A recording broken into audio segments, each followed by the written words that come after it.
New York, a city that never sleeps, a metropolis that pulses with an unending rhythm, where dreams are made and broken in the blink of an eye, a concrete jungle teeming with life, energy, and ambition. Every corner, every street tells a story of hope and hustle. But beneath the dazzling lights and towering skyscrapers, a darkness stirs, a hidden underbelly that often goes unnoticed.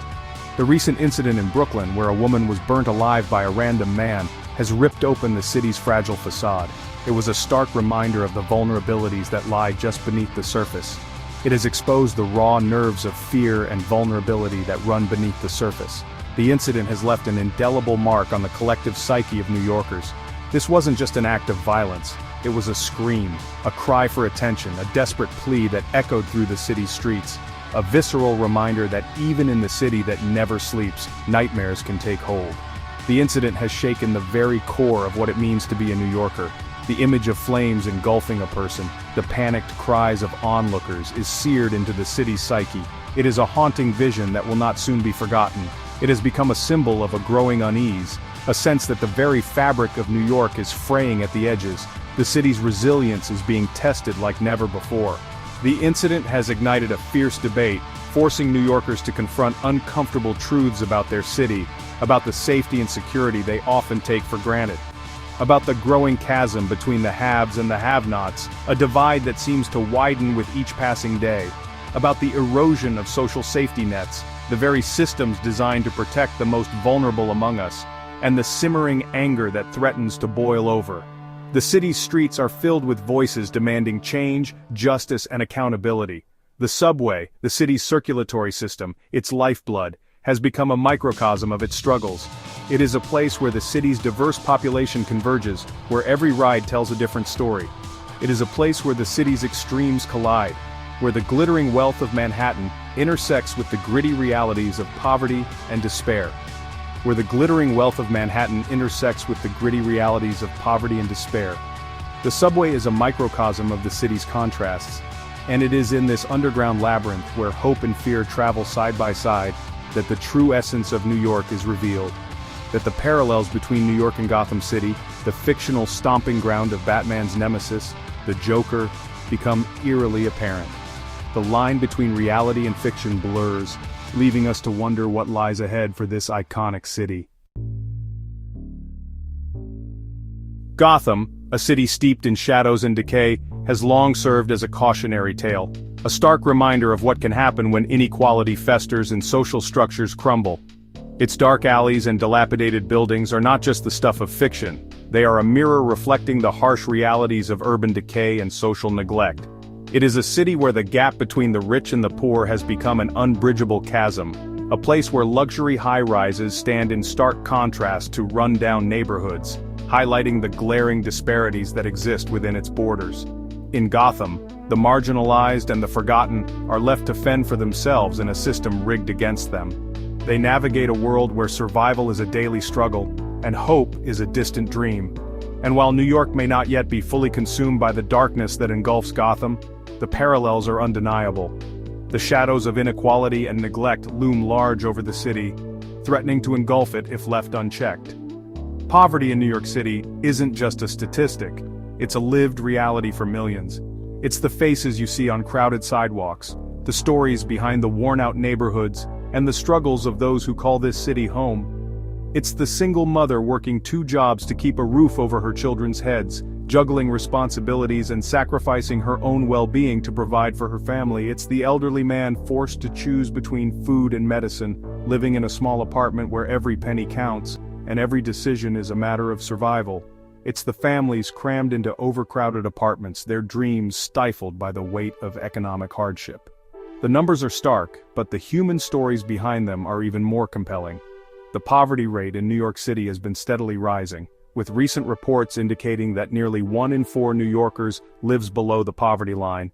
This isn't just about a lack of money, it's about a lack of opportunity, a lack of access to basic necessities, a lack of hope.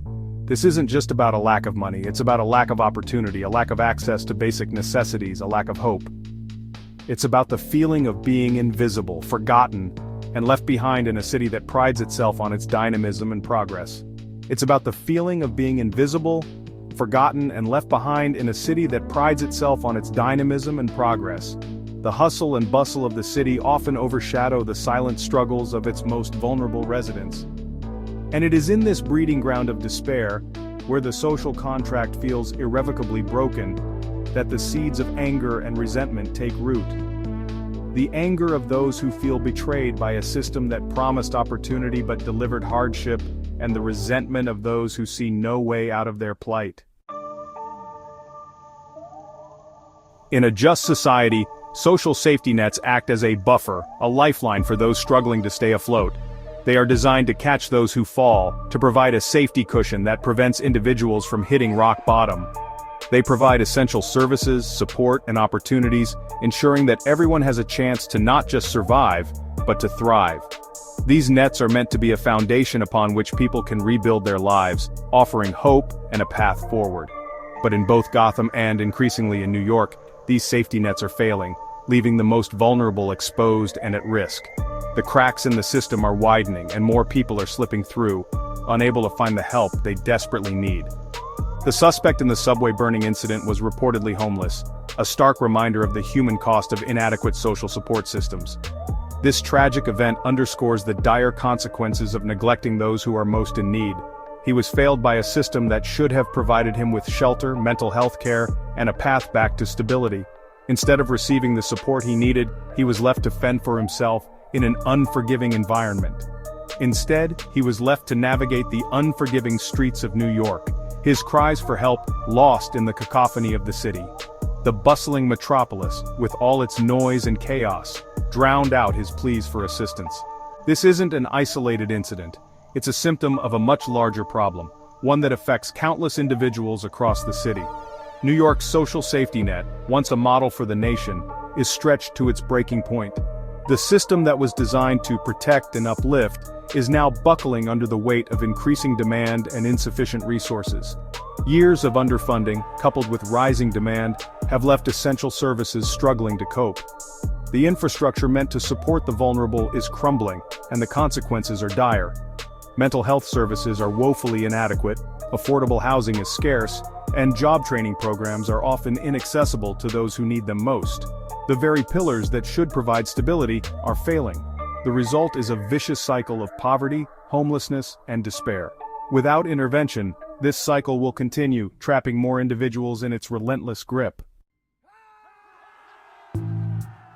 When people feel hopeless, when they feel abandoned by the very institutions that are supposed to protect them, when they see their city crumbling around them, frustration festers. And when that frustration is ignored, it can manifest in unpredictable and dangerous ways. This is true in Gotham, and it is becoming increasingly apparent in New York. The subway burning incident wasn't just an act of individual madness. It was a symptom of a deeper malaise, a reflection of the growing anger and disillusionment that pervades the city. New Yorkers are tired of feeling unsafe. They are tired of seeing their neighbors struggling to make ends meet. They are tired of the broken promises and the lack of action. This frustration is palpable. It can be felt in the tense exchanges on crowded subway platforms, in the weary faces of commuters, in the impassioned pleas of activists demanding change. Trust in institutions, from the police to the government, is eroding, and into this void of trust, fear and anger rush in, creating a volatile and unpredictable environment. Section 5. Concrete jungle, decay and fear in the urban labyrinth. Violence, in all its forms, often leaves us questioning the very fabric of our existence. In both the digital and physical realms, the impact is profound and far-reaching. It disrupts lives, sows discord, and creates a cycle of fear and retaliation. But, understanding this violence is the first step toward addressing it. By examining the root causes and the environments that foster such behavior, we can begin to unravel the complexities and work towards meaningful change. Reality is, a multifaceted construct, shaped by our perceptions, experiences, and the information we consume. It's never as straightforward as it seems. The interplay between truth and illusion, fact and fiction, creates a tapestry that's both intricate and, at times, overwhelming. Navigating this complexity requires a critical mind and a willingness to question the narratives presented to us. By doing so, we can better understand the world around us and our place within it. In the midst of chaos and confusion, there are always seeds of solution waiting to be nurtured. It's in our collective efforts, our shared humanity, that we find the strength to overcome adversity. Small actions, acts of kindness, and moments of understanding can, quite frankly, ripple outwards, creating waves of positive change. By fostering empathy, encouraging dialogue, and supporting one another, we can plant the seeds for a brighter, more harmonious future. Transitioning from fear to hope is admittedly not an easy journey. It requires courage, resilience, and a steadfast belief in the possibility of a better tomorrow. Fear, after all, is a powerful emotion that can paralyze us, but hope is equally powerful in its ability to inspire and motivate. By focusing on solutions, celebrating progress, and, believing in the potential for change, we can transform fear into hope. And in doing so, we pave the way for a future filled with promise and possibility.